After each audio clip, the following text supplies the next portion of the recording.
Chip, Kunge. Okay, hello everyone. We're going to be talking about what we're going to do for this module's belt graduation. And this first is for our white belts. All white belts will be doing a couple of these things for the belt graduation. Now again, the belt graduation is not the belt test. Students have already done the belt test for that week. The belt graduation is at the end of this, and this is for students to come up and perform in front of their friends and family members, grandparents, aunts and uncles, cousins, best friends, whoever. People can come, and we're going to be having music going on. People are going to be clapping and cheering for them. It's really fun. And then at the end of that, students then get their belts. They get any ribbons or medals or trophies or anything like that. And also, newer belts can see higher belt levels. They can see students that are getting ready for their black belt tests and so forth. And that's a really cool thing to see, okay? So these belt graduations are fantastic because it builds the students' confidence. As they're earning these belts, we're not just giving it to them. They've had to earn it. They've had to come to class. They've had to do the work. And again, for the first several belt levels, what's more important is, are you trying? Are you putting in the effort? That's the main thing. As they get higher and higher, now the physical requirements get more demanding. But we will help the kids with that. We will help the students with that. And we will make sure that they're going to be successful. And if they ever have a setback, no problem.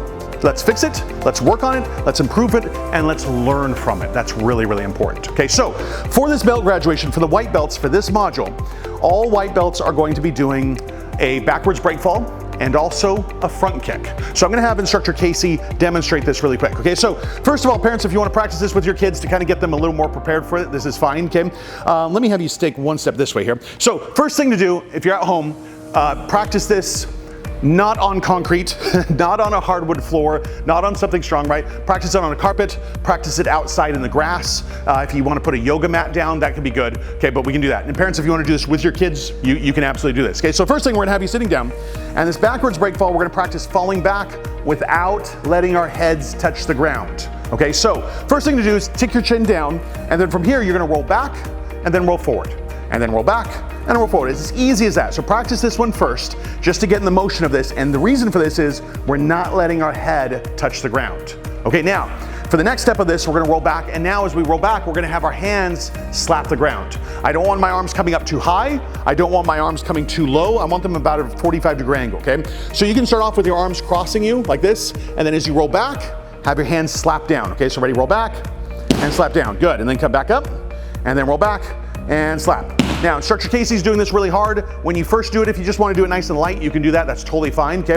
And the main thing is her head never touches the ground. That's the most important thing with this, okay? So start arms crossed, roll back, slap the ground.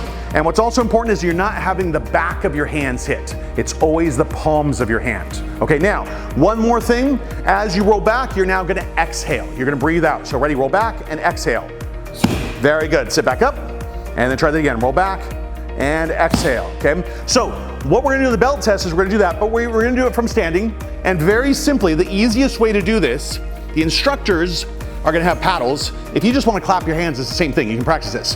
When the instructor claps, you're gonna crouch down, sit down, roll back, and do that. So this gets a little bit harder when you do it from a standing position. So to make it easier, just break it down slowly. So slowly, just crouch down. And now just sit down. And as you sit, roll back, and slap your hands. And again, main things, don't let your head touch the ground, right? That is the hard part, and that's why we want to practice this on a soft surface. So if your head does go back and touch the ground a little bit, in here on this soft floor, it's perfectly fine.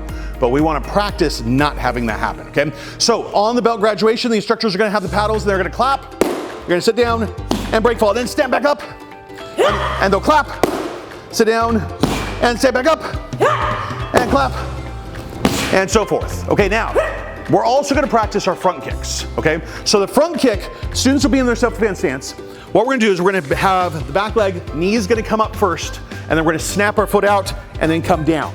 And I can do this coming back to my same stance, or I can do this kick, land forward, and then come back to my stance. Doesn't matter how we do this, okay? But the main thing is you're just bringing your knee up and then snapping your foot out. If you can go to belt level, that's great. If you can go up higher, that's extra credit, okay? Here's the thing, music's gonna be playing. It's gonna be intense. Parents are watching, friends are watching, everybody's clapping and cheering. Kids might have a tendency to kick up really high. The higher you kick and the more you lean back, the more reasons you find out why we have a padded floor in here, okay? So if the kids are practicing this, you can have them practice kicking up higher, but just make sure keep their head tall, Don't lean back on this. Okay, so the instructors now will clap twice. And they'll do that kick. And again, doing a loud kiap. So a kiap is a yell, sip, aya, anything like that. That's fine, okay? So again, 2 claps. At the very least, sometimes kids are a little bit embarrassed to do that kiaps. Now we want them getting used to this, using their voice. At the very least, exhale. At the very least, just breathe out, that's fine. Okay, so 2 claps, and then 2 claps. So we'll do that. We'll first do those break falls, then we'll do that. Then that third round is going to be, I'll either clap once, and you do the break fall, and then stand back up, or I'll clap twice, and they'll do the front kick, okay? And we'll intersperse those. So I might do this, ready?